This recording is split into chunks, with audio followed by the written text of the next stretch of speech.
ایک خوبصورت حسینہ ظالم ڈاکوؤں سے زیادہ خطرناک ہوتی ہے۔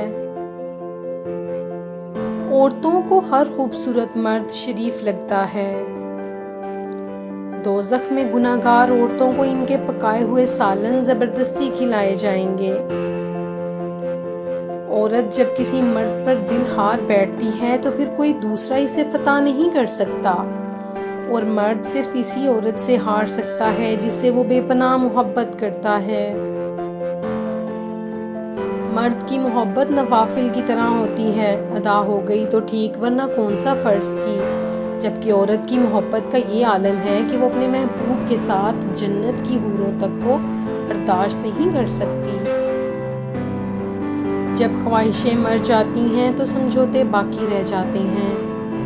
دور جاہلیت کے مرد کا المیہ کتنی دلچسپ بات ہے۔ ویسے تو مرد خود کو عورت پر فوقیت دیتا ہے، مگر آسمان کی بلندیوں کو چھونے کے لیے اسے امیر باپ کی بیٹی کے رشتے کا انتظار رہتا ہے، جس کی جہیز میں لائی گئی سیڑھی کا استعمال کر کے ان بلندیوں کو چھو سکے۔ کتنے عجیب مزاج ہوتے ہیں محبتوں کے، ایک تھک جائے تو دونوں ہار جاتے ہیں۔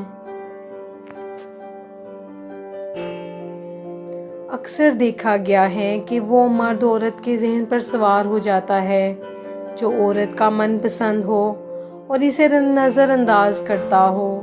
عورت ایسے مرد کو کبھی نہیں چھوڑ پاتی اور نہ کبھی ذہن سے نکال پاتی ہے۔ ہمیں پیٹھ پیچھے بولنے والے با اخلاق جبکہ منہ پر بولنے والے بدتمیز لگتے ہیں۔ خدا آپ کو اشرف المخلوقات صرف اسی صورت میں کہلوا سکتے ہیں جب کائنات میں موجود ساری مخلوق آپ کے شر سے بالکل محفوظ رہے۔